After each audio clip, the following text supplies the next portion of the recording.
Hello guys, OYC by Diya Krishna സ്ഥാപനത്തിൽ നിന്ന് കുട്ടികൾ കാശ് എടുത്തിട്ടില്ല എന്ന് ഇന്നലെ മാധ്യമങ്ങളുടെ മുമ്പിൽ ഒന്ന് പറഞ്ഞു. പക്ഷെ അതിനുശേഷം സിന്ധുകൃഷ്ണ എന്ന് പറയുന്ന അവരുടെ അമ്മ യൂട്യൂബ് ചാനൽ ഇട്ട വീഡിയോയിൽ അഹാനകൃഷ്ണ ഈ കുട്ടികളെ ചോദ്യം ചെയ്യുമ്പം അവർ പറയുന്നുണ്ട്, ഞങ്ങൾ എടുത്തു എന്നവർ പറയുന്നുണ്ട്. പിന്നെ എന്തിനാണ് അവർ ഇത്രയും മാധ്യമങ്ങളുടെ മുമ്പിൽ വന്നിരുന്ന് ദിയ ടാക്സ് വെട്ടിക്കാൻ വേണ്ടിയിട്ട് ഞങ്ങളെ ഉപയോഗിച്ചതാണ്, ഞങ്ങൾ കാശ് എടുത്ത് തിരിച്ചു കൊടുക്കുകയാണ് ചെയ്തതെന്ന് പറഞ്ഞത് എന്തിനാണെന്ന് മനസ്സിലാകുന്നില്ല. ഒരു സ്ഥാപനത്തിൽ ജോലി ചെയ്തിട്ട് ആ സ്ഥാപനത്തെ വഞ്ചിക്കുക എന്ന് പറയുന്നത് വളരെ മോശമായ കാര്യമാണ്. അതിൽ അഹാന നല്ല രീതിക്ക് അവരെ ടോർച്ചർ ചെയ്യുന്നുണ്ട്. കാരണം അത്രയ്ക്ക് ടോർച്ചറിങ് അവർ അനുഭവിച്ചപ്പോഴാണ് അവർ സത്യം പറഞ്ഞത്. ഇത്രയും സത്യം പറഞ്ഞിട്ട് ഇത്രയും മാധ്യമങ്ങളുടെ മുമ്പിൽ വന്ന് അവർ വീണ്ടും കള്ളം പറഞ്ഞു, ഞങ്ങളെ ജാതീയപരമായി അധിക്ഷേപിച്ചു, മോഷ്ടിച്ചു എന്ന് പറയില്ല, കാശ് പറ്റിച്ചു.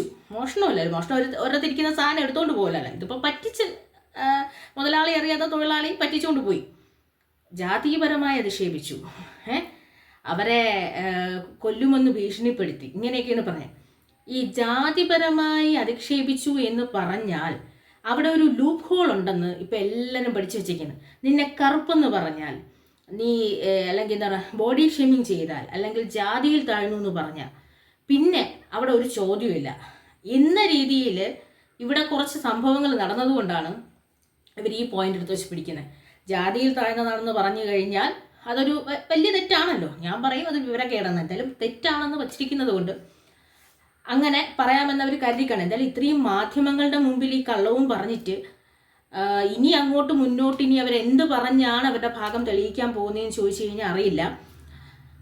അത് ഒരു നമുക്ക് അന്നം തന്ന ഒരു തൊഴിൽ, ഒരു ദിവസം ആയിക്കോട്ടെ, ഒരു 100 രൂപ ആയിക്കോട്ടെ, നമുക്ക് അന്നം തന്ന ഒരു തൊഴിലാണത്. നമ്മൾ അവിടെ ജോലിക്ക് നിന്നിട്ട് ഇൻസെൻറ്റീവായിട്ടോ സാലറിയായിട്ടോ എന്ത് വാങ്ങിച്ചാലും ആ തൊഴിലും ആ സ്ഥാപനത്തെയും വഞ്ചിക്കുക എന്ന് പറയുന്നത് ഏത് വ്യക്തി ആയിക്കോട്ടെ അതൊരിക്കലും ഒരു നല്ല പ്രവണതയല്ല.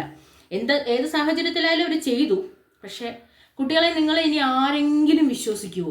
നിങ്ങൾക്ക് ഇനി ആരെങ്കിലും ഒരു സ്ഥാപനത്തിൽ ജോലി തരുമോ? നിങ്ങൾ സ്വന്തമായിട്ടൊരു സ്ഥാപനം ഇട്ടാൽ നിങ്ങൾ ജയിക്കുമോ? ഒരു നിമിഷത്തെ തോന്നൽ കൊണ്ട് ചെയ്തത് ഒരു എന്താണ് പറയുന്നത്, അവരുടെ ഫ്യൂച്ചറേ പോയിട്ടുള്ളൂ. മറ്റ് ഈ സോഷ്യൽ മീഡിയ ഒക്കെ നാളെ തീരും. സോഷ്യൽ മീഡിയ നാളെ തീർന്നു, 2 ദിവസം കഴിയുമ്പോൾ കമൻറ്റ് തീർന്നു. പക്ഷേ കുട്ടികളെ ഭാവിയാണ് പറയുന്നത്. അപ്പം സ്ഥാപനങ്ങളെ ഒന്നും വഞ്ചിക്കാതിരിക്കുക. കള്ളം എന്നാലും പിടിക്കപ്പെട്ടു പോയാൽ ഇതാണ് അവസ്ഥ.